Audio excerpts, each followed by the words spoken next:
नेहा गमेती। कहाँ से हो नेहा जी? बरोड़िया।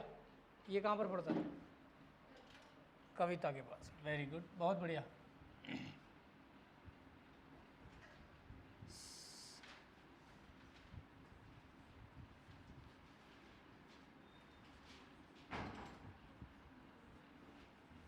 यही ना टॉपिक चल रहा था हमारा? यही चल रहा था बेटा? ओके।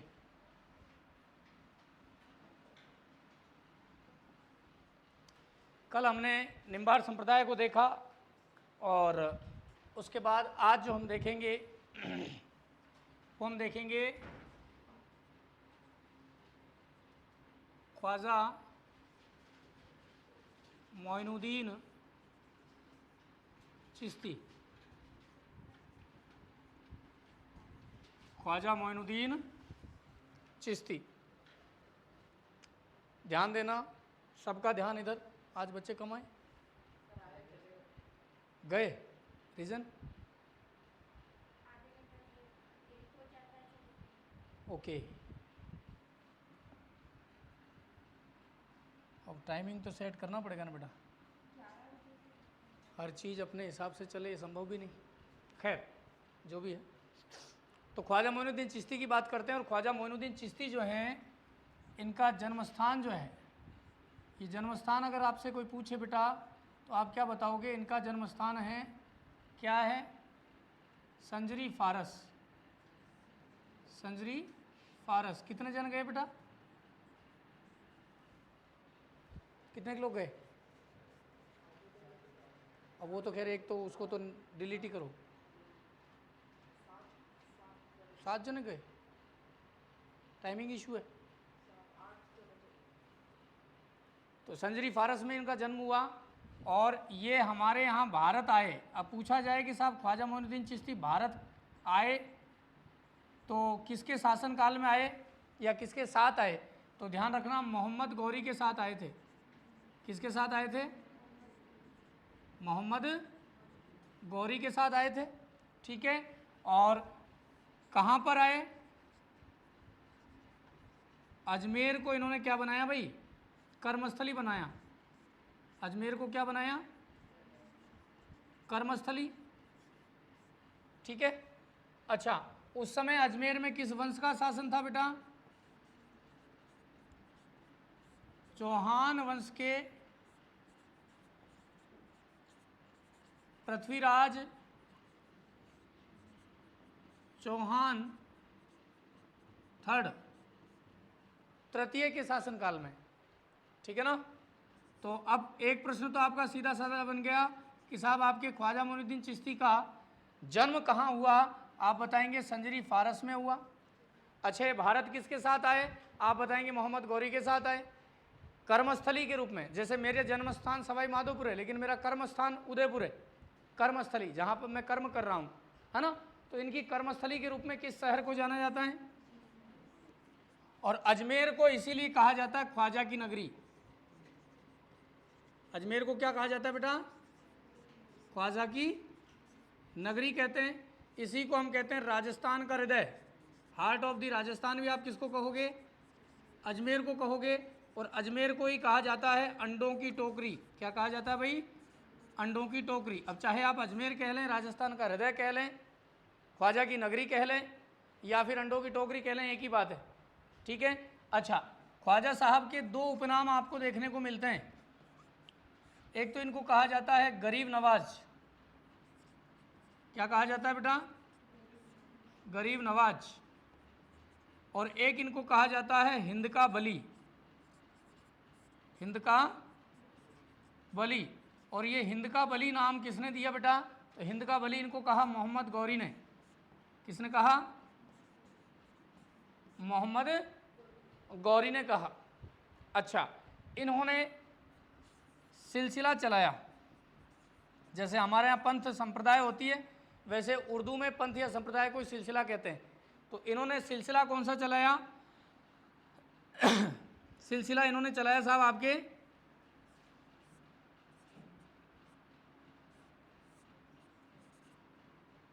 चिश्ती। कौन सी संप्रदाय चलाई इन्होंने? चिश्ती।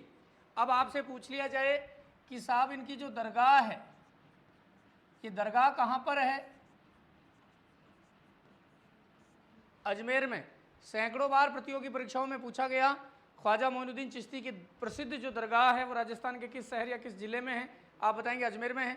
अब यहाँ से एक प्रश्न बन जाता है साहब, अजमेर में जो दरगाह है, इस दरगाह का शुरुआती निर्माण यानी प्रारंभिक निर्माण जो है किसने करवाया? प्रारंभिक निर्माण किसने करवाया? तो आप बताएंगे मांडू के सुल्तान गयासुद्दीन खिलजी ने। मांडू के सुल्तान और नाम था गयासुद्दीन खिलजी।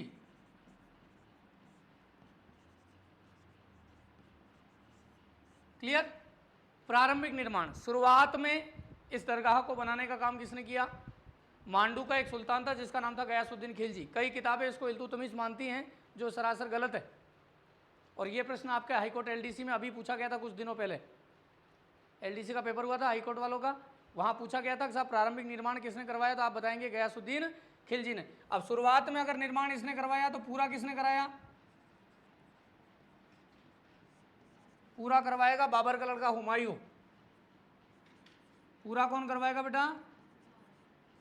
बाबर का लड़का हुमायूं। और ये वही हुमायूं है जो आपके कर्मावती चित्तौड़ की महारानी राखी बेचती है ना। क्यों? क्योंकि बाबर को अपना पिता और हुमायूं को धर्म का भाई मानती थी कर्णावती, तो राखी बेचती थी रक्षाबंधन के अवसर पर। लेकिन मुस्लिमों में, इस्लाम धर्म में रक्षा सूत्र होता ही नहीं, तो वो समझ ही नहीं पाया कि धागा जो है भेजा है तो क्यों भेजा है। और जब तक उसको अकल आई, समझ में आया कि भाई ये तो राखी है और वो मेरे से सहायता चाहती है, मदद चाहती है, तो वो मदद लेके आया भी था। लेकिन हुमायूं जब तक मदद लेकर के चित्तौड़ पहुंचा, तब तक कर्णावती ने क्या कर लिया? जौहर कर लिया। क्योंकि औरतों में आगत गणी हुए, हाँ, डब्बे तो है ही नहीं, कर्णों जो कर्णों ही से हो, है ना। तो बिना सोचे समझे बहन मेरी जो है जौहर कर लेती है, ठीक है ना। तो ये वही हुमायूं है। तो दो प्रश्न। पहला प्रश्न बनेगा ख्वाजा मोइनुद्दीन चिश्ती का जन्म स्थान, आप बताएंगे संजरी फारस। किसके साथ भारत आए? मोहम्मद गौरी के साथ। उस समय भारत में कहाँ आए? अजमेर आए। अजमेर में किस वंश का शासन? चौहान। शासक कौन? पृथ्वीराज चौहान थर्ड। यानी कि ये बात है 12वीं शताब्दी की। 1191-92 में तराइन का पहला दूसरा युद्ध हुआ, मोहम्मद गौरी वर्सेज पृथ्वीराज चौहान के मध्य हुआ कि नहीं हुआ? तो सीधी सी बात है कि ये जब उनके साथ आ रहे हैं, इट मीन्स 12वीं शताब्दी की बात है, आज से लगभग 800 साल पहले। कितने साल पहले भाई? हाँ, आज से 800 साल पहले की बात है। अब होता क्या है कि साहब दरगाह में प्रवेश के 2 दरवाजे हैं। प्रवेश द्वार कितने हैं भाई दरगाह में? 2। पहला दरवाजा कौन सा है? निज़ाम गेट। कौन सा गेट है? निज़ाम गेट। और निज़ाम गेट का निर्माता अगर आपसे कोई पूछे किसने बनवाया ये दरवाजा, तो इसका निर्माण करवाएगा हैदराबाद का निज़ाम मीर उस्मान अली। हैदराबाद का निज़ाम मीर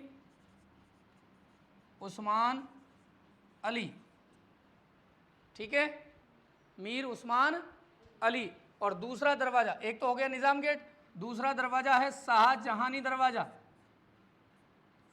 शाहजहानी दरवाजा। और ये जो शाहजहानी दरवाजा है, ये शाहजहानी दरवाजा किसने बनवाया बेटा? तो आप बताएंगे शाहजहां ने बनवाया। किसने बनवाया? शाहजहां ने बनवाया, ठीक है ना। तो दरगाह में प्रवेश के कितने दरवाजे? 2। पहला दरवाजा निज़ाम गेट। निज़ाम गेट का निर्माता हैदराबाद का निज़ाम मीर उस्मान अली। और दूसरा दरवाजा शाहजहानी दरवाजा। शाहजहानी दरवाजा किसने बनवाया? आप बताएंगे शाहजहां। कोई दिक्कत यहाँ तक बहनों? आ रहा है समझ में? लिख दो इसको एक बार यहाँ तक।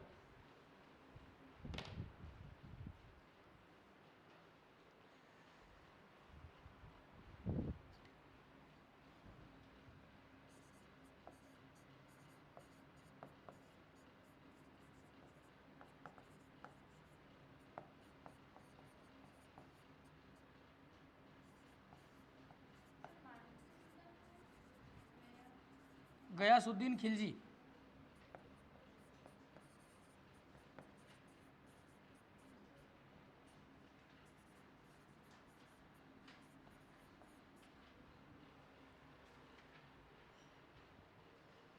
आज पेपर था क्या? तो है मैथ्स के।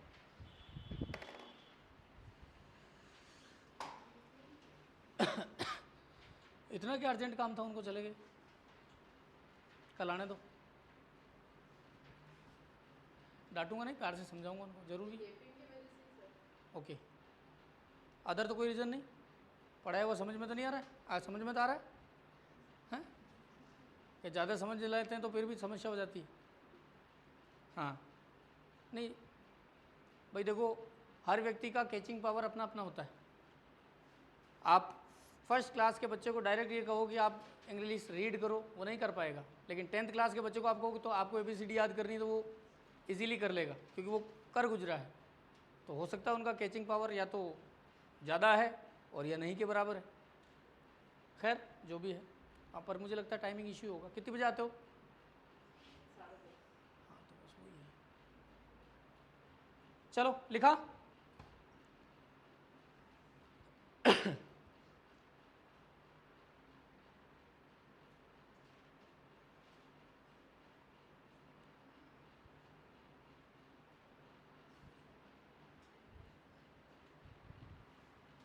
लिख लिया बेटा? गुड़िया पेपर बाद में देख लेना, ये लिख ले पहले एक बार।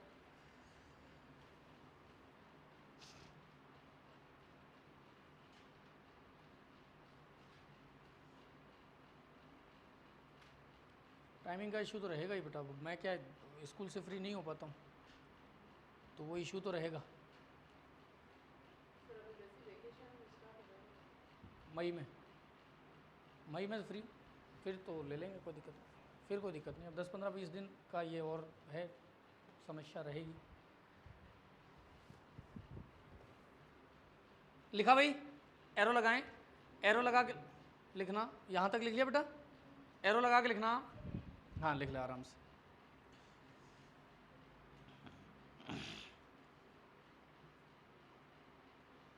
अब अगर मैं आपसे ये पूछ लूँ कि साहब इन्हें गरीब नवाज क्यों कहते हैं?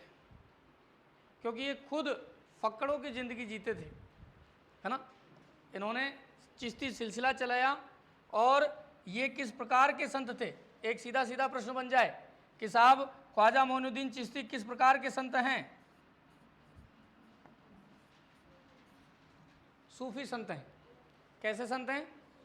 सूफी संत हैं। यू नो सूफी? सूफी किसको कहेंगे?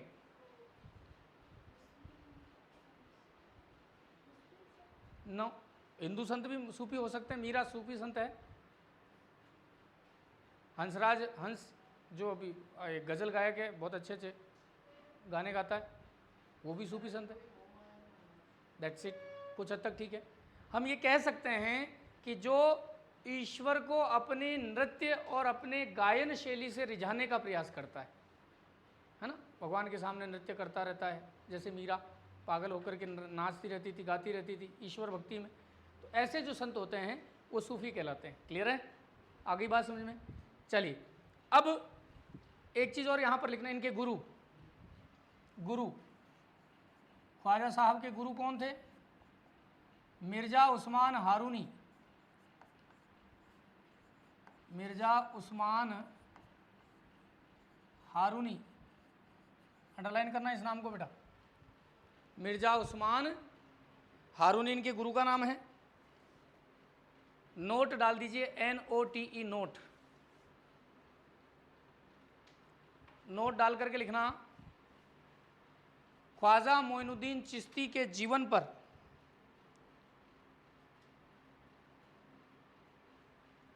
ख्वाजा मोइनुद्दीन चिश्ती के जीवन पर मैं लिख देता हूँ यहाँ ताकि आपको सुविधा रहे। ख्वाजा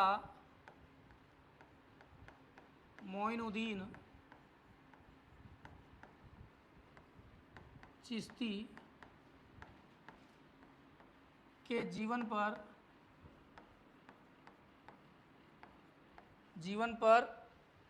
मिर्ज़ा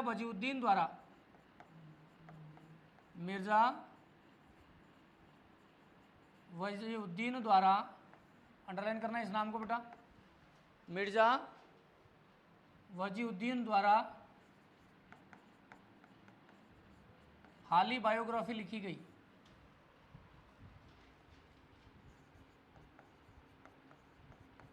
बायोग्राफी का मतलब समझ रहे हो, जीवनी। तो ये प्रश्न भी आपका बन सकता है कि साहब आपके ख्वाजा मोइनुद्दीन चिश्ती की बायोग्राफी किसने लिखी। आपका आंसर होगा मिर्ज़ा वजीउद्दीन ने लिखी। 13 अप्रैल 1989 को, ये डेट भी याद रखना बेटा, 13 अप्रैल 1989 को ख्वाजा साहब की दरगाह पर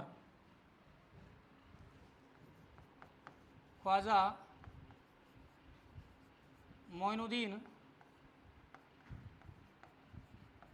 चिश्ती की दरगाह पर 1 रुपये का डाक टिकट जारी हुआ।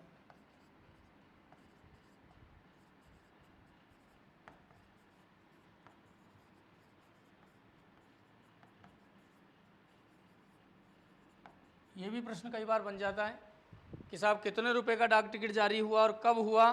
तो आप बताएंगे 13 फरवरी 1989 में 1 रुपये का डाक टिकट जो है इनके दरगाह के ऊपर, इनके ऊपर नहीं, इनकी दरगाह के ऊपर जो है जारी किया गया। और डाक टिकट जारी करने का काम कौन करता है? इंडियन डाक विभाग, भारतीय डाक विभाग। जो पोस्ट वगैरह हम करते हैं ना, स्पीड पोस्ट करते हैं, नहीं करते हैं, पत्र व्यवहार, तो वो डाक विभाग जो है वो इस टिकट को जारी करता है। अब यहाँ इनके एक शिष्य भी हैं, ख्वाजा साहब के एक शिष्य हैं और शिष्य का नाम है हमीदुद्दीन नागौरी। हमीदुद्दीन नागौरी, ठीक है। और इनकी दरगाह कहाँ है? नागौर में। और इस हमीदुद्दीन नागौरी के 2 नाम याद रखना बेटा, सुल्तान तारकिन और सन्यासियों का सुल्तान। हाँ, हमीदुद्दीन नागौरी, सुल्तान तारकिन, और दूसरा नाम इनका है सन्यासियों का सुल्तान। सन्यासियों का सुल्तान। ये दोनों नाम किसके हैं बेटा? हमीदुद्दीन नागौरी के हैं। जो हमीदुद्दीन नागौरी हैं कौन? ख्वाजा साहब के शिष्य हैं। इनके गुरु तो थे मिर्ज़ा उस्मान हारूनी, और इनके चेले कौन हैं? हमीदुद्दीन नागौरी। क्लियर हो गई क्या बात? हैं, आई बात समझ में? अब यहाँ एक चीज़ और ध्यान देना, जैसे हमारे यहाँ देवताओं की स्मृति में मेले भरते थे, वैसे ही इस्लाम धर्म में इनकी स्मृति में भरता है उर्स। क्या भरता है? उर्स। What is meaning of the उर्स?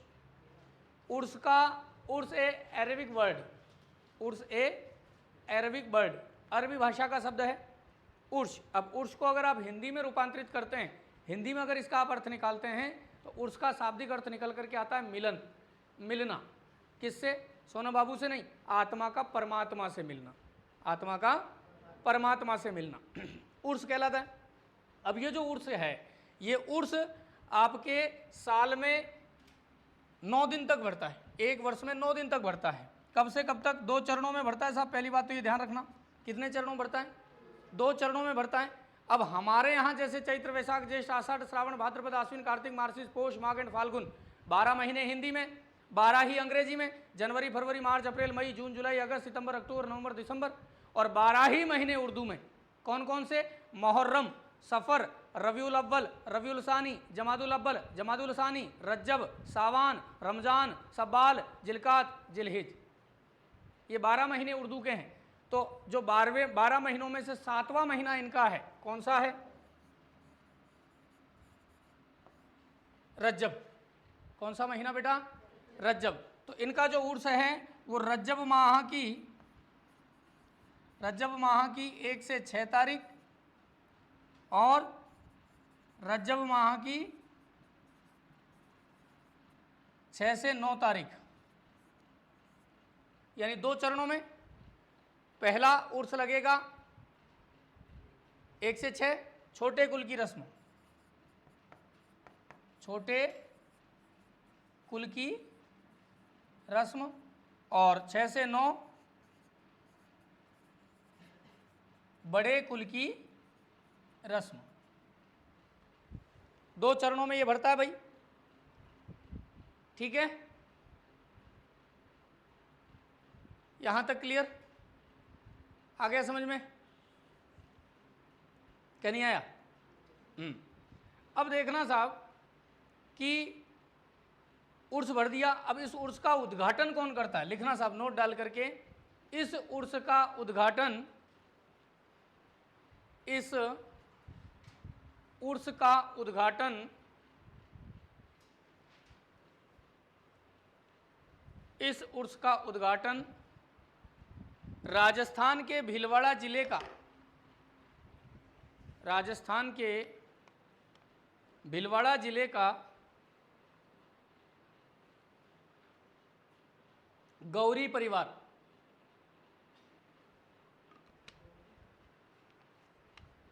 गौरी नहीं होता है, गौरी, औ की मात्रा बेटा, औरत नहीं होता, औरत होता है। हम गलत बोलते हैं और गलत ही लिखते हैं, और मैं भाषा का विद्यार्थी हूँ, उच्चारण भी मेरा शुद्ध है और मैं लिखाता भी शुद्ध ही हूँ, है ना। तो ये थोड़ा सा ध्यान रखें। छोटी एग्जामों में तो नहीं, लेकिन जब कभी आप RS मेंस लिखेंगे, IAS मेंस लिखेंगे, तो वहाँ पर ये अशुद्धियों के नंबर भी आपके काटे जाते हैं बेटा, ध्यान रखना, है ना। इसलिए आदत डालो कि शुद्ध लिखो, गलत नहीं लिखो, है बेटा, क्लियर है? चलिए, तो समझ में आ गया बात। इस उर्स का उद्घाटन कौन करता है? राजस्थान के भीलवाड़ा जिले का गौरी परिवार करता है। It's clear? Any doubt? फिर लिखना, इस संप्रदाय के संत धन का संचय नहीं करते। जैसा कि मैंने बताया, फकीरों की तरह रहते हैं, धन को इकट्ठा नहीं करते। हमारे यहाँ देखो आप, हैं, एक हैं, नाम नहीं लूँगा मैं, लेकिन भाई ने पेट हिला के दुनिया हिला दी। आज की तारीख में अरबों रुपए का टर्नओवर है उस भाई का। इंडिया की GDP में जितना योगदान आपके अंबानी जी का है, उसका 1% ही मान लो तो रामदेव जी का होगा ही होगा, क्या नहीं है या नहीं? ऐसा नहीं है कि वो परोपकार में उस धन को खर्च नहीं करते, करते होंगे, पर एक बात बता रहा हूँ, जबकि संतों को धन का संचय करना ही नहीं चाहिए, है ना। तो इस सिलसिले में या इस संप्रदाय के जो संत होंगे वो धन का संचय नहीं करते, इसलिए खानकाह कहलाते हैं। लिखो, इस संप्रदाय के संत धन का संचय नहीं करते। संचय का मतलब समझ रहे हो? इकट्ठे करने की आदत नहीं होनी चाहिए कभी। इसीलिए तो कहते हैं संत कि तूने जो कमाया है वो दूसरा ही खाएगा, खाली हाथ आया है तू खाली हाथ जाएगा। पूत कपूत तो काधन सींचे, पूत कपूत तो काधन सींचे। पुत्र अगर सुपुत्र है तो भी धन इकट्ठा करके रखने की जरूरत नहीं, वो अपनी मेहनत से कमाएगा और तुमको भी लाइफ जीने देगा। और पूत कपूत है तो कितना ही इकट्ठा करके रख दो, बर्बाद कर देगा आपको भी और अपनी खुद की जिंदगी को भी। तो कितनी बड़ी बात कही कहने वाले ने कि पूत सपूत तो का धन सींचे और पूत कपूत तो का धन सींचे। इसलिए ज़्यादा इकट्ठा करके रखने की जरूरत नहीं। साईं इतना दीजिए जामे कुटुंब समाए, मैं भी भूखा ना रहूं साधु न भूखा जाए। इतना मुझे देना मेरे परमात्मा, मेरे परवरदिगार, कि मैं स्वयं भी भूखा ना रहूं, मेरे बीवी बच्चों को मैं अच्छी एजुकेशन दिला सकूं, उनकी हर आवश्यकता की पूर्ति कर सकूं, और मेरे द्वार पर अगर कोई अभ्यागत, कोई मेहमान आ जाए तो मैं उसका भी स्वागत सम्मान कर सकूं, वो भी मेरे घर से खाली हाथ न जाए। इतना मुझे लायक बनाना।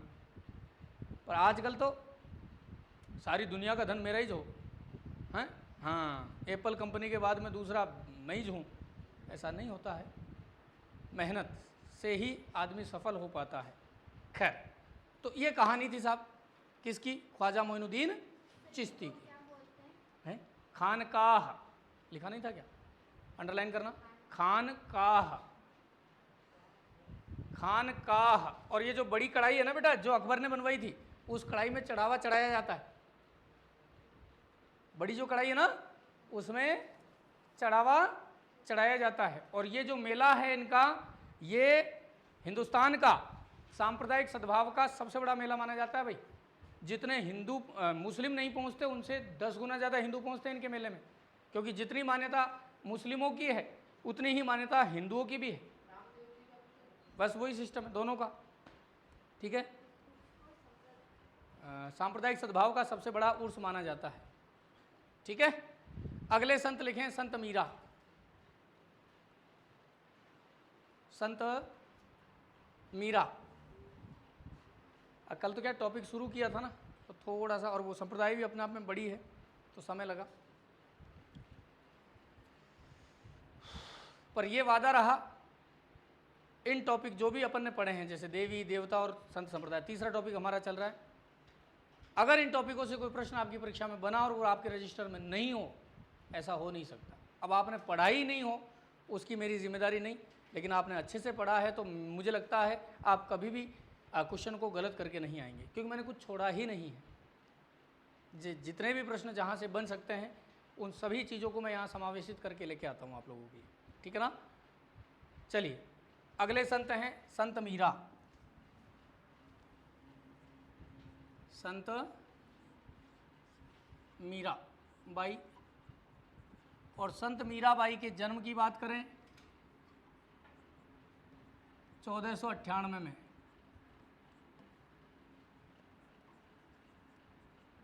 कुड़की पाली। कुछ लोग इसको मेड़ता नागौर मानते हैं।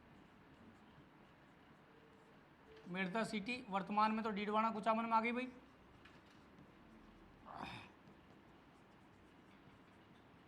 पहले नागौर में आती थी भाई, अभी नया जिला बन गया डीडवाना कुचामन, तो अभी मेड़ता जो है वो किस में आ रहा है?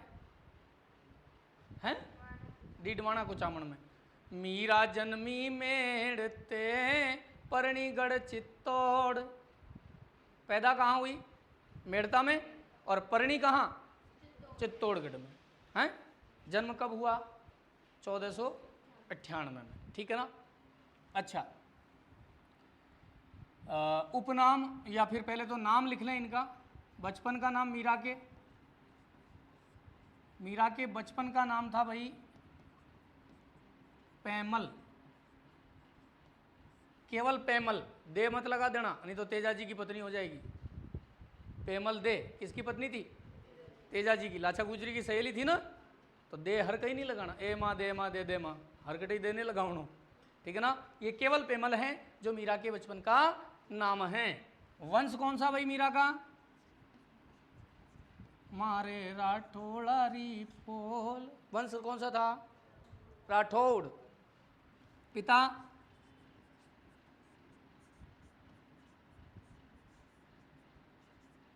रतन सिंह। राठौड़ लिखने की जरूरत नहीं है, वंश राठौड़ है तो स्वाभाविक बात है रतन सिंह राठौड़ ही होगा। हैं। माता कसव कंवर। ध्यान रखना, राजपूतों में बच्ची को कंवर, महिला को कंवर, और लड़के को या राजकुमार को कुंवर जी कहा जाता है। ठीक है ना। तो पिता माता इनकी थी कसव कंवर। गुरु कौन थे?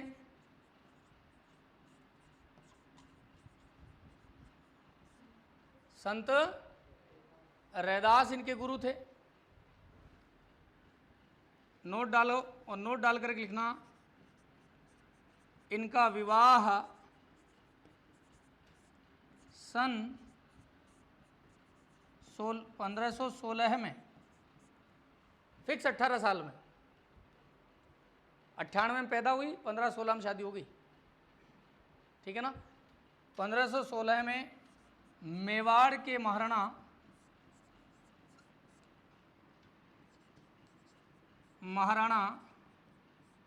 सांघा संग्राम सिंह के ज्येष्ठ पुत्र, क्या नाम था? भोजराज के साथ हुआ।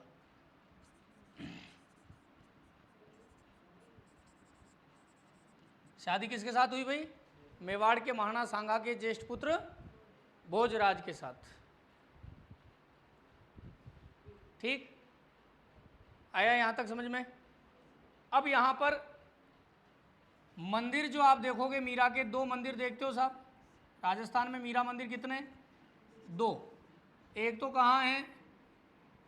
मेड़ता नागौर में, मेड़ता सिटी में। और मेड़ता सिटी में जो मंदिर है, ये मंदिर बनवाया किसने? राव दूदा ने। किसने बनवाया भाई? राव दूदा ने। और एक मंदिर इनका कहाँ है भाई? चित्तौड़गढ़ में। भाई हारे और पियर दो ही जगह मंदिर है ना। पिहर था मेड़ता में, वहाँ भी मंदिर है, ससुराल था चित्तौड़ में, वहाँ भी मंदिर है। ठीक। और रैदास की छतरी, संत रैदास की छतरी भी आपसे पूछी जा सकती है। और संत रैदास की छतरी आप देखोगे मीरा मंदिर चित्तौड़। कहाँ देखोगे भाई? मीरा मंदिर चित्तौड़गढ़ में। किसकी छतरी है? संत रैदास की छतरी है। और संत रैदास ने कहा था, क्या कहा था? कि मन चंगात कटौती में गंगा। मन अगर आपका साफ है तो आपको गंगा नदी में जाकर के स्नान करने की आवश्यकता नहीं है। अरे हरिद्वार इलाहाबाद रहने वाला हर व्यक्ति क्या रोज गंगा स्नान करता है? नहीं करता। वो कहते हैं ना, घर का जोगी जोगना, नान गाँव का सिद्ध, घर की मुर्गी दाल बराबर हैं। मैं घर पे भले ही मेरी 1% नहीं चलती, लेकिन जब मैं किसी बैच में क्लास लेने जाता हूँ तो बच्चे सम्मान देते हैं। तो वही बात है। कहने का मतलब यहाँ पर यह है कि मीरा एक राजवंश की बेटी थी, दूसरे राजवंश की बहू थी। उसके बावजूद भी लोक लाज सब छोड़ी हैं, समाज का डर उसके मन से निकल चुका था। और ये क्या करती थी? भक्ति करती थी। क्या करती थी भाई? भक्ति। और मीरा की जो भक्ति थी वो किस प्रकार की थी? कैसी भक्ति थी मीरा की? माधुर्य भाव की। मीरा की भक्ति कैसी थी? माधुर्य भाव की। भक्ति कितने प्रकार की होती है? 9 प्रकार की। नवधा भक्ति। नवधा भक्ति। भक्ति 9 प्रकार की होती है। प्रभु के लिए, भगवान के लिए कंठहार बनाना, हाथों से माला बना करके ईश्वर को पहनाना भक्ति है। भगवान के मंदिर में जाके झाड़ू लगाना भक्ति है। भगवान के मंदिर को साफ सफाई करना भक्ति है। भगवान के सामने नृत्य करना भक्ति है। भगवान के लिए नए नए व्यंजन, ताज़ा ताज़ा रोटी सब्जी बना करके ले जा करके भोग लगाना भक्ति का। भक्ति कई तरह की होती है। भक्ति खाली बस लंबे तिलक छापे लगा करके घंटी हिला करके आरती करने कोई भक्ति थोड़ी ना कहते हैं। भक्ति कई तरह की होती है। और आपने देखा होगा ग्रामीण जो माताएं बहनें हैं वो ये फालतू के आडंबरों की बजाय मंदिरों में जाकर के झाड़ू कटे है। लो मुझे झाड़ू लगाई दूँ, घरे तो लगाऊँ, आज ठाकुर जी घरे लगाई जाऊँ। तो वो क्या है? भक्ति। वो समझदार है इसलिए झाड़ू लगा रही है। हमको बड़ा अटपटा लगता है कि यार मुँह तुम्हारे घर ही सफाई नहीं करूँ, हटाई यो गंदगी वीरी, फूल हट रहा हटे, मुँह उठाऊँ कहीं। अरे क्यों नहीं उठाया भाई? वो भी भक्ति है, भक्ति का एक अंश है। तो इनकी भक्ति कैसी थी? माधुर्य भाव की। और ये प्रभु से किस रूप में प्रेम करती थी? प्रेमिका थी भगवान कृष्ण की, है ना। तो एक राधा एक मीरा दोनों ने श्याम को चाहा, एक प्रेम दीवानी एक दरस दीवानी। मीरा केवल दर्शनों की दीवानी थी, इसलिए दासी क्या कहलाई? हाँ, दासी। और दासी कहलाई तो संप्रदाय कौन सा हो जाएगा मीरा का? दासी संप्रदाय हो जाएगा। मीरा ने संप्रदाय कौन सा चलाया भाई? दासी संप्रदाय चलाया। आ गई बात ध्यान में। और ऐसा कहते हैं, एक समय की बात है, आचार्य गोस्वामी तुलसीदास जी महाराज और संत मीरा समकालीन है दोनों। वही 15वीं 16वीं शताब्दी में गोस्वामी तुलसीदास जी महाराज का प्राकट्य हुआ और उसी समय मीरा जन्मी। तो ऐसा कहते हैं कि मीराबाई का एक बार तुलसीदास जी महाराज से भेंट करने का मन हुआ कि चलो यार, मैंने बहुत सुना है तुलसीदास जी महाराज के बारे में। उन्होंने पूरी रामायण जो है अवध भाषा में रामचरितमानस लिखा है, रामायण लिखी है पूरी, बहुत अच्छा संत है, उससे मिल के आना चाहिए। मीरा जब तुलसीदास जी महाराज से मिलने पहुंची तो तुलसीदास जी महाराज के जो सेवा चाकर थे, जो सेवादार थे, उन्होंने मीरा को रोक दिया कि हमारे गुरुजी औरतों से नहीं मिलते, हमारे गुरुजी लेडीज से नहीं मिलते। तो मीरा ने जो जवाब दिया, बड़ा आश्चर्य होगा, तुलसीदास जी महाराज को भी आश्चर्य हुआ। मीरा ने जवाब दिया, और बोले मैंने तो आज खबर पड़ी कि दुनिया में कोई दूसरा आदमी भी है। पुरुष तो एक ही है, कौन? परमपिता परमात्मा भगवान कृष्ण, बाकी हम सब तो उनकी गोपियां हैं। तो मुझे आज पता लगा कि एक पुरुष और पैदा हो गया, कोई तुलसीदास जी महाराज। तो वो सूचना पहुंचाई कि वो एक औरत आई है बाहर, भगवा कपड़े पहन के, हाथ में एक तंबूरा है और भजन गा रही है न बजा रही है न आपसे मिलना चाह रही है, हमने रोका तो वो ऐसे ऐसे भाषण दे रही है। अरे बोले ऐसी कौन है भाई? बोले मीरा कहती है अपने आप को। अरे बोले उसको लाओ भाई, वो तो मेरे से भी महान है, लाओ उसको। ससम्मान मीरा को जो है तुलसीदास जी महाराज से भेंट करवाई गई। अब फिर जब बराबर के कोई दो व्यक्ति मिल जाते हैं तो नो डाउट उनमें वाद विवाद होगा, शास्त्रार्थ होगा। तो दोनों में जब शास्त्रार्थ हुआ तो तुलसीदास जी महाराज अपने आराध्य की गुणगान कर रहे थे और ये अपने आराध्य का कर रही थी। तो दोनों में बहस हो गई कि राम बड़े कि कृष्ण। अरे बोले बड़े कोई नहीं है। तो कि जब मैं आपके राम में अपने कृष्ण को देख रही हूँ तो आप मेरे कृष्ण में राम क्यों नहीं देखते? तुलसीदास जी महाराज से मीरा ने प्रश्न किया कि जब मैं आपके राम में, सबके अपने अपने राम, तो जब मैं आपके राम में अपने कृष्ण को देख रही हूँ तो आप मेरे कृष्ण में अपने राम को क्यों नहीं देखते? तब तुलसीदास जी महाराज ने कहा कि जिस दिन ये कृष्ण की मूर्ति जो सामने रखी है ये मुरली छोड़ करके धनुष उठा लेगी, उस दिन मैं मान लूंगा कि राम और कृष्ण एक हैं। और आप आश्चर्य करेंगे, उसी क्षण भगवान कृष्ण ने मुरली रखी और धनुष हाथ में उठा लिया। ये कोई बहुत पुरानी बात नहीं है, 100, 200, 500 साल पहले की बात है। मीरा 1516 की बात है, तो कोई ज़्यादा पुरानी बात नहीं। तो ये तो सच है कि भगवान हैं मगर फिर भी अनजान है, और धरती पे रूप माँ बाप का उस विधाता की पहचान है। पेरेंट्स का होना, माता पिता का होना ही अपने आप में ईश्वर का सबसे बड़ा साक्ष्य, सबसे बड़ा प्रमाण है। लेकिन हम लोग करते क्या हैं? घरे डोकरा डोकरी भूखा बैठा और 200 रुपया पेड़ा ले जाए जगदीश मंदिर में भगवान जगन्नाथ स्वामी ने चढ़ावा, ओ आज मारे भगवान रे भोग लगाओ, प्रसाद चढ़ानो। अरे प्रसाद तो बाद में चढ़ा, पहले तो तू तेरे माँ बाप को तो रोटी खिला। जीते जी दो समय का भोजन जो ना कभी कराते हैं, मरने पर काक बुलाकर रुच रुच भोग लगाते हैं। जीते जी तो रोटी खिलाने का टाइम नहीं, और मरने के बाद चौथे से 40वें दिन तक हर एक रीत निभाते हैं, काक बुलाकर रुच रुच भोग लगाते हैं। दादाजी आई गया हमारा कौआ, आओ अरोगो पूड़ी खीर थाके बात बनाई, हुजीर हलवो ही बनायो देसी घी में। अरे डोगरा जीता जी खवाओ तो उम्र तो ही नहीं। तो कहने का मतलब वास्तविकता में जियो। पत्थर में भगवान को ढूंढने से अच्छा है जो जीते जागते भगवान आपके सामने, आपके माता पिता बैठे हैं, उनकी सेवा करो, तो ऑटोमेटिकली ईश्वर जो है प्रसन्न होगा आपसे, क्या नहीं? हाँ, मैं नहीं कह रहा हूँ, ये मीरा ने कहा। ये किसने कहा भाई? और इसीलिए मैंने आपको पहली क्लास में कहा था कि संस्कृति केवल पढ़ने का सब्जेक्ट नहीं है, जीवन में उतारने का सब्जेक्ट है।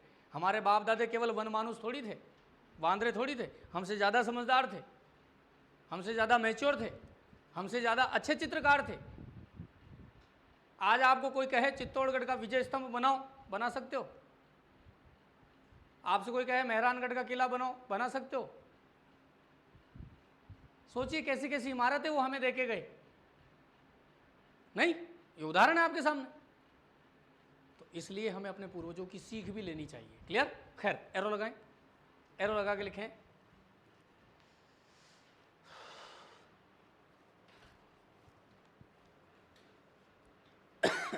मीराबाई जिस कृष्ण प्रतिमा की पूजा किया करती थी, मीराबाई जिस कृष्ण प्रतिमा की पूजा किया करती थी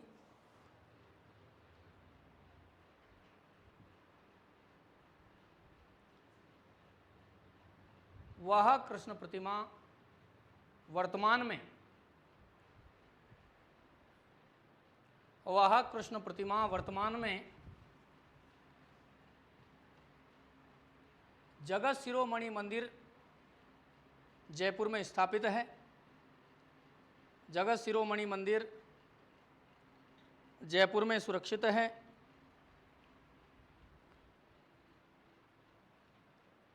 जगत शिरोमणि मंदिर जयपुर में सुरक्षित है। इस मंदिर का निर्माण, कौन से मंदिर का बेटा? जगत शिरोमणि मंदिर का। बड़ा फेमस मंदिर है बेटा, जब आमेर का किला पढ़ोगे तो वहाँ ये मंदिर का जिक्र आएगा आपके। जगत शिरोमणि मंदिर जयपुर में स्थापित है। इस मंदिर का निर्माण आमेर के शासक मानसिंह प्रथम, पढ़े जयपुर के राजा, जयपुर का कछवा वंश पढ़ा? हाँ, पूछते ही तो गर्दन ऐसी नीचे होती, गुरुजी कुछ पूछ न ले। अरे राजवंश पढ़ लिए, कछवा पढ़े जयपुर के? नहीं पढ़े, चलो कोई बात नहीं। जब आप जयपुर के कछवा पढ़ेंगे तो वहाँ आप मानसिंह प्रथम को पढ़ेंगे, और मानसिंह प्रथम अकबर का सबसे विश्वास पात्र राजपूत राजा था। अकबर जितना ट्रस्ट मानसिंह पे करते थे उतना अपने बेटे जहांगीर पे भी नहीं करते थे। इसीलिए मुगल बादशाह अकबर ने मानसिंह को फर्जंद की उपाधि दी थी। ये भी प्रश्न सैकड़ों बार बना है, किस मुगल राजा ने मानसिंह प्रथम को फर्जंद की उपाधि दी, तो वो आपके अकबर ने दी थी। फर्जंद, who is meaning of the, what is meaning of the फर्जंद? बेटा या बेटे के समतुल्य, बेटे के समान, बेटे जैसा। तो अकबर मानसिंह को अपना बेटा मानता था, और एकमात्र राजपूत राजा था राजस्थान का जिसको मुगल शासक द्वारा या मुगलों द्वारा, मुगल रियासत द्वारा 7,000 की मनसबदारी प्राप्त थी। 7,000 की मनसबदारी प्राप्त थी, और कई महत्वपूर्ण अभियानों पर मानसिंह को भेजा गया था। काबुल अभियान पर गया, बंगाल अभियान पर गया। बंगाल अभियान पर गया तभी ना शीला देवी की मूर्ति को लाया था वहाँ से, लिखा है ना मैंने शीला देवी में, तो अकबर ने तो भेजा। और यहाँ तक कि हल्दी घाटी के युद्ध का नेतृत्व भी मानसिंह को ही दिया, और इस बात का विरोध किया किसने? बदायूनी ने। बदायूनी मुगल सेना का राइटर था, लिखने का काम करता था, लेखक था। तो उसने कहा कि हमारे मुगल बादशाह का दिमाग काम करना बंद कर दिया दिखता है। बोले क्या हो गया महाराज? अरे बोले सेना मुगलों की है तो ये राजपूत राजा को नेतृत्व क्यों दे रहे? सेनापति राजपूत को क्यों बनाया?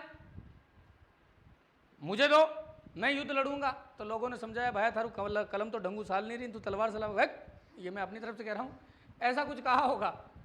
तब उस बदायूनी ने कहा, क्या कहा? कि मैं इन काफिरों के खून से अपनी दाढ़ी रंगना चाहता हूँ। ये कोटेशन किसका है? बदायूनी का। किस युद्ध में? हल्दी घाटी के युद्ध में। काफिर का मतलब इस्लाम विरोधी जो भी हैं वो सब इस्लाम के लिए काफिर हैं, चाहे वो हिंदू हो, सिख हो, ईसाई हो। केवल इस्लाम जो है वही उनका भाई है, उनका मित्र है, बाकी सब उनके लिए काफिर हैं। और एक प्रश्न बन जाता है कि साहब हल्दी घाटी के युद्ध का आंखों देखा वर्णन किस इतिहासकार ने किया? तो बदायूनी ने किया। तो कहने का मतलब मैं केवल कल्चर ही नहीं पढ़ा रहा हूं बेटा, साथ के साथ हिस्टोरिकल फैक्ट भी आपके क्लियर हो रहे हैं। और अब टॉपिक सारे वही आएंगे जिनमें कहीं ना कहीं आपको हिस्ट्री कनेक्ट करनी है, हिस्ट्री टच करनी है, करनी पड़ेगी। और हिस्ट्री का मतलब है गड्ढे मुर्दे उखाड़ना। हैं? रावल रतन सिंह व्यो नहीं देखियो, था देखियो मां देखियो, कोई नहीं देखियो। पर वीर विनोद में कवि राजा श्यामल दास ने देखा, और जो उसने देखा वो वीर विनोद में लिखा, जो वीर विनोद में लिखा वो पंकज मुदगल ने पढ़ा, जो पंकज मुदगल ने पढ़ा वही इस गोलू मोलू को पढ़ाया। समझ में आ गई बात? तो ऐतिहासिक घटनाओं का क्रमबद्ध तरीके से अध्ययन करना ही इतिहास है। ये इतिहास की सही डेफिनेशन है। इतिहास की परिभाषा क्या? ऐतिहासिक घटनाओं का क्रमबद्ध तरीके से अध्ययन करना ही इतिहास है। आ गई बात समझ में? कहीं आई रहे? हाँ तो लिखो। आमेर के शासक मानसिंह प्रथम की रानी, आमेर के शासक मानसिंह प्रथम की रानी कनकावती, अंडरलाइन करना कनकावती को। कनकावती ने कनकावती ने अपने पुत्र, कनकावती ने अपने पुत्र जगत सिंह की याद में कराया। आगे बात समझ बेटा? क्लियर? अब जो गए हैं उन्होंने क्या खोया है ये कल आएंगे तब पता लगेगा उनको। रुकते तो कुछ सीख ही जाते ना बेटा। खैर आगे लिखें। मीराबाई के निर्देशन में, मीराबाई के निर्देशन में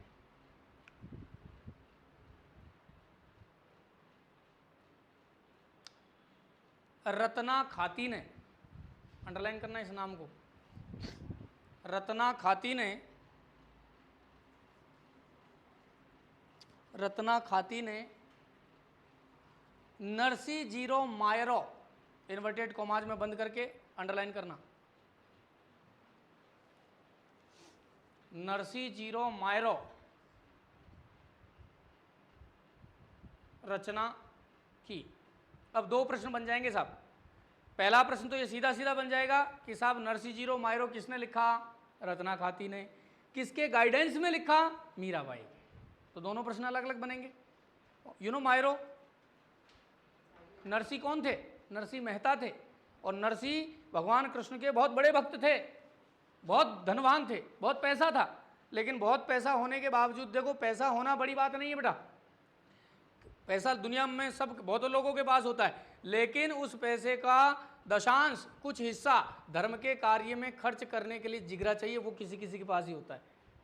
पैसे वाला व्यक्ति, हर पैसे वाला व्यक्ति धर्म के काम में पैसा खर्च करता नहीं, जो जितना ज़्यादा पैसे वाला को उतना ही कंजूस होता है। लेकिन नरसिंह जी ऐसे थे, दिल खोल के लुटाते थे।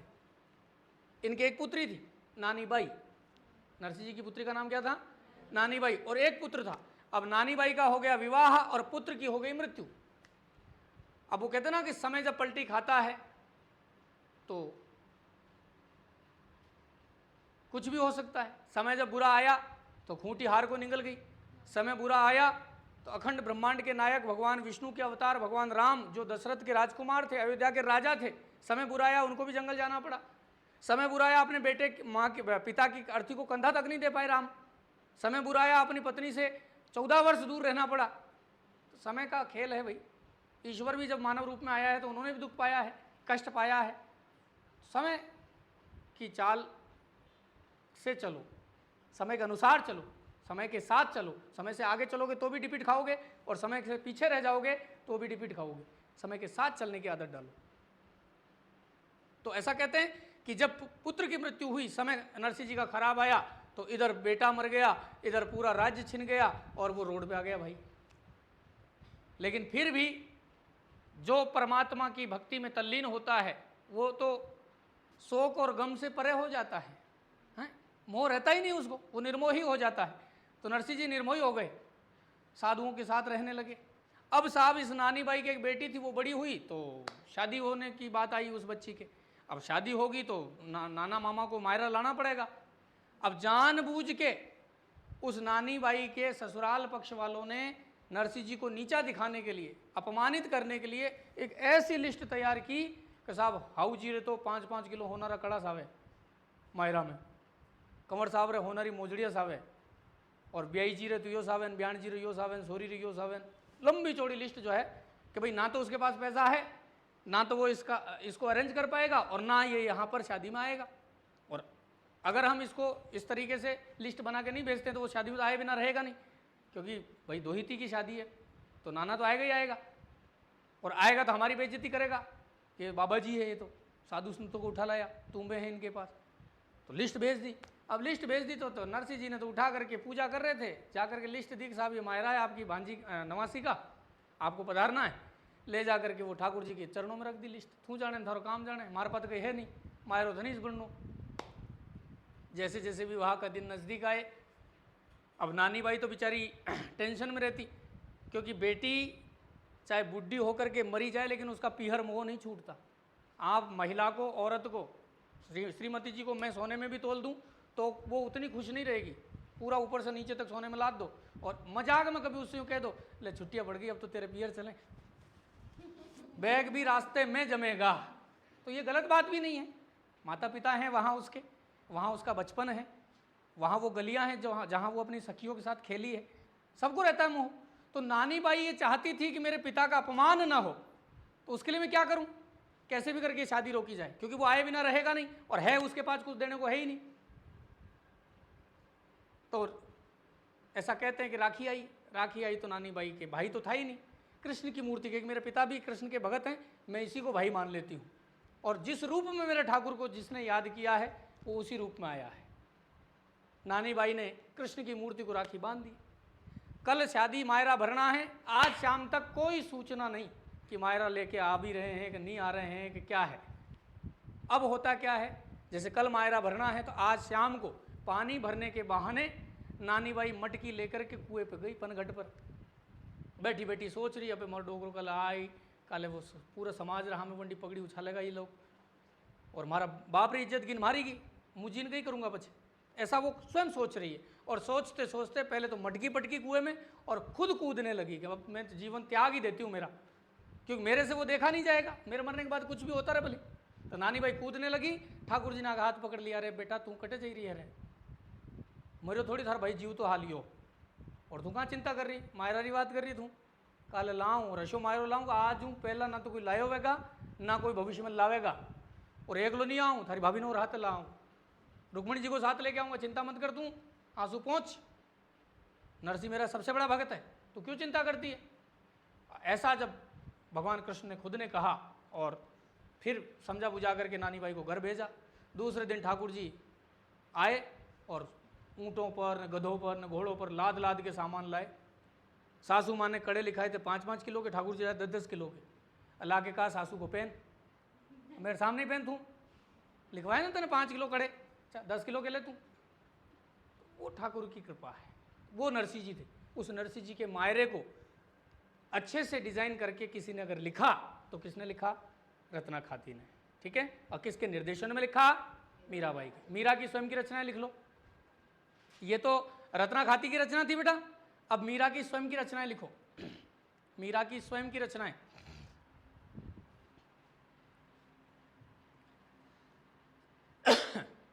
सबसे पहले लिखना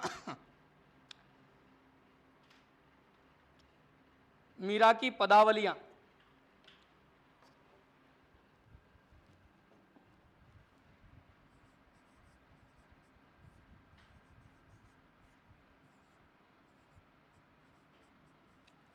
मीरा की रचनाएं, और मीरा की रचनाओं में एक तो है मीरा की पदावलियां, मीरा की पदावलियां। और पदावलियां दो ही जनों ने लिखी हैं, एक तो सूरदास जी ने लिखी है और एक मीरा ने लिखी है। मेरो तो गिरधर गोपाल दूसरों न कोय, क्या है? मीरा की पदावली तो है। ठीक, एक तो इन्होंने लिखी मीरा की पदावली, दूसरा इन्होंने लिखा टीका राग गोविंद। क्या लिखा बेटा? टीका राग गोविंद। ये भी किसकी रचना है? आपके संत मीरा की रचना है भाई।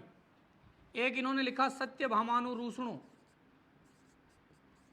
सत्यभामानु रूसणो। सत्यभामा कौन थी? भगवान कृष्ण की पत्नी थी ना भाई। 16,108 थी भाई के, कितनी? हाँ। और उन 16,108 में सबके 11-11 संतान हैं। अब सोचो ठाकुर जी का परिवार कितना बड़ा होगा। तो जितने भी यादव हैं ये सब कृष्ण के वंशज हैं। लेकिन भगवान कृष्ण को भी श्राप था, किसका? धृतराष्ट्र और गांधारी का।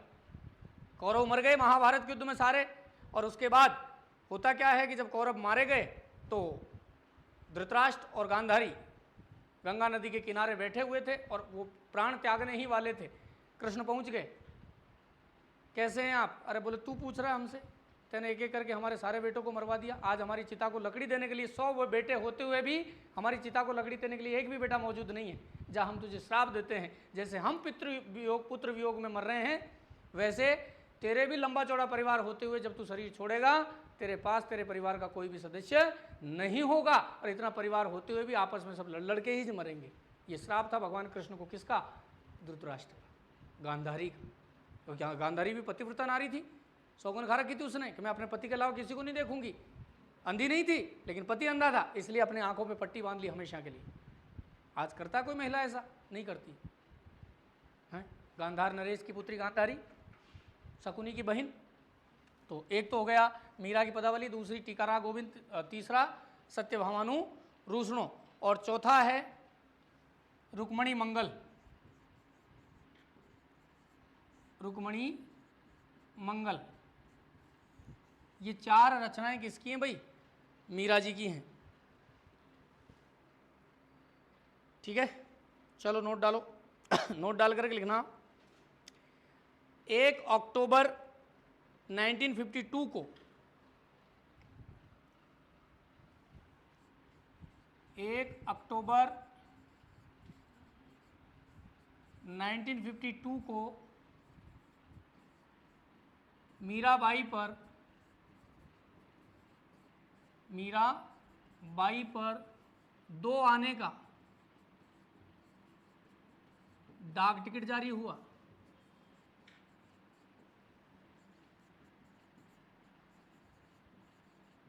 दो आना समझते हो? 4 आने 25 पैसे को कहते थे, 25 पैसे को क्या कहते थे? 4 आने। आपके टाइम पे चलते थे?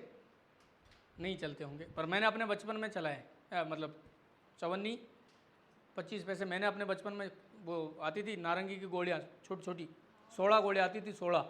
चवन्नी में भी 16 गोलियाँ आती थी, और इतनी बढ़िया टेस्टी सूंघते रहो आप सुबह से शाम तक, जेब भर के ले जाता। 1 रुपये की अब लगा लो आप, 16 चौके कितने होते हैं? 64 आती थी, जेब भर जाता, खुद भी खाते, दोस्तों को भी खिलाते। इसीलिए कहते हैं कि याद बहुत आते हैं गुड्ढों गुड़ियों वाले दिन, है ना। तो 2 आना यानी 25 पैसे भी पूरे नहीं, 2 आने का आधा, मतलब 4 आने का आधा कितना हुआ? 12.5 पैसे। तो पूछा जाए संत मीरा पर डाक टिकट जारी कितने का हुआ? 2 आने का हुआ, यानी कि 12.5 पैसे का डाक टिकट जारी हुआ। कब हुआ? 1 अक्टूबर 1952 में। 1 अक्टूबर 1952 में मीराबाई पर कितने का डाक टिकट जारी हुआ रहे? 2 आने का। नोट डाल दो, नोट डाल करके लिखना, लिखो, एक और लिखो, ये तो लिख लिया, इसके अलावा एक नोट और डालो। अब एक चीज मैं समझाना चाह रहा हूं आपको, मीराबाई के जन्म का तो प्रमाण है, जैसा कि मैंने आपको लिखाया। मीराबाई का जन्म हुआ आपके 1498 में कुड़की पाली में, राठौड़ वंश में, पिता रतन सिंह, माता कसब कंवर। सारी जानकारी आपको मिलती है, पति कौन थे, शादी कब हुई, कैसे वो यहाँ रही, मंदिर कहाँ कहाँ है, गुरु कौन है, सारी जानकारी है। लेकिन मीरा की मृत्यु का कोई प्रमाण नहीं है। आज तक किसी को पता नहीं कि मीरा कैसे मरी, कहाँ गई, कोई पता नहीं।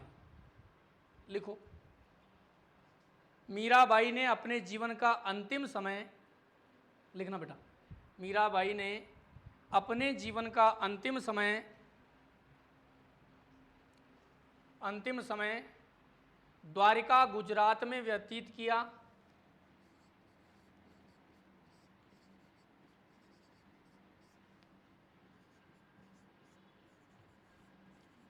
जीवन का अंतिम समय कहाँ व्यतीत किया बेटा? द्वारिका गुजरात में ना, द्वारिका गुजरात में व्यतीत किया। मीरा की मृत्यु का कोई प्रमाण नहीं मिलता, लिखना।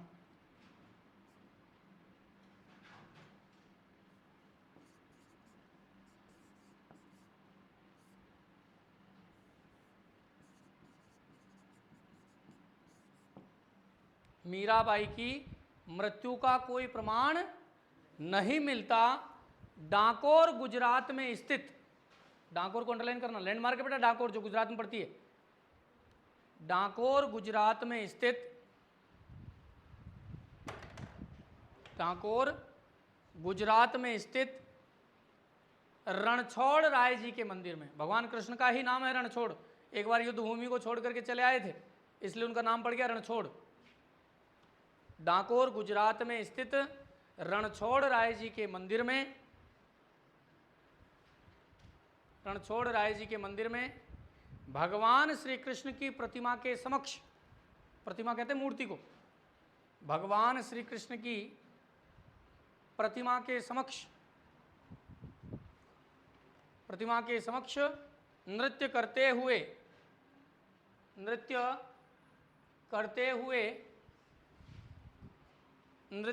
हुए मूर्ति में ही विलीन हो गई। आज भी रणछोड़ राय जी के मंदिर में जब भगवान कृष्ण के दर्शन करते हो तो उनके मुंह से एक साड़ी का पल्लू बाहर निकला हुआ दिखाई देता है। ये मान्यता है कि ये वो साड़ी का पल्लू मीराबाई का ही है। ठीक है बेटा, अब ये मान्यता है, कहाँ तक सच है आई डोंट नो। ठीक है, तो आज हमने ख्वाजा मोइनुद्दीन चिश्ती को देखा, चिश्ती संप्रदाय को देखा, मीराबाई को देखा, दासी संप्रदाय को देखा। ठीक है, आगे की कहानी हम देखेंगे कल। Thank you all of you.